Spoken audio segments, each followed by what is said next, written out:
কর্তৃক আয়োজিত মোহাম্মদপুর থানাধীন 31 নম্বর ওয়ার্ড বিএনপির ইফতার মাহফিলের সংগ্রামী সভাপতি 31 নম্বর ওয়ার্ড বিএনপির সভাপতি জনাব শহীদ আলী এবং সঞ্চালনায় রয়েছেন যিনি 31 নম্বর ওয়ার্ড থেকে কাউন্সিলর নির্বাচন করে থাকেন আপনাদের পক্ষ থেকে জনাব সাজিদুল হক রনি, আমাদের মাঝে উপস্থিত চেয়ারপারসনের উপদেষ্টা মন্ডলীর অন্যতম সদস্য এবং যিনি রাজনৈতিক তার যে মেধা তার যে জ্ঞান সেখান থেকে আমরা অনেক সময় অনেক পরামর্শ নিয়ে থাকি। আমাদের সেই প্রিয় নেতা যারা আতাউর রহমান ঢালি আমাদের মাঝে উপস্থিত, ঢাকা মহানগর উত্তর সিটি কর্পোরেশনের জনতার মেয়র যারা কাদির আওয়াল আমাদের মাঝে উপস্থিত, ঢাকা মহানগর উত্তর বিএনপির সংগ্রামী আহ্বায়ক জনাব আরুজ্জামান আমানত, ঢাকা মহানগর উত্তর বিএনপির সদস্য এবিএম রাজ্জাক, কাজী মোহাম্মদ ইউসুফ এবং আমাদের মাঝে উপস্থিত মোহাম্মদপুর থানা সংগ্রামী আহ্বায়ক জনাব শুকুর মাহমুদ কোম্পানি, আমাদের মাঝে উপস্থিত ঢাকা মোহাম্মদপুর থানার যুগ্ম আহ্বায়ক যুগ্ম আহ্বায়ক জনাব ইনায়েত হোসেন সহ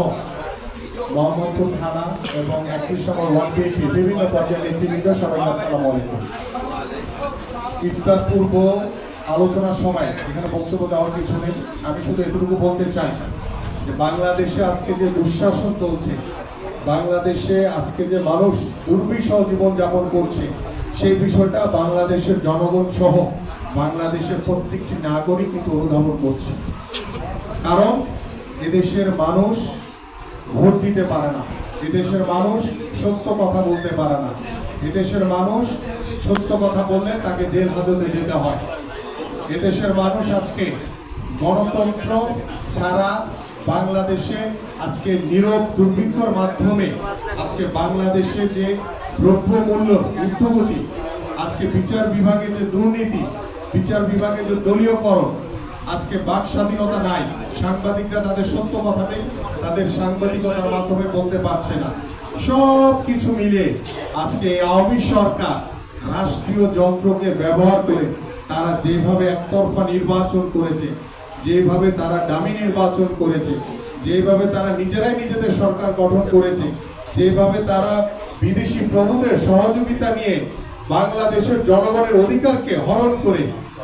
বাংলাদেশের মানুষের প্রত্যাশাকে হরণ করে তারা আজকে একতরফাভাবে ক্ষমতায় বসে আছে। আমি দৃঢ়ভাবে বিশ্বাস করি বাংলাদেশের সকল ক্ষমতার উৎস হচ্ছে জনগণ। এই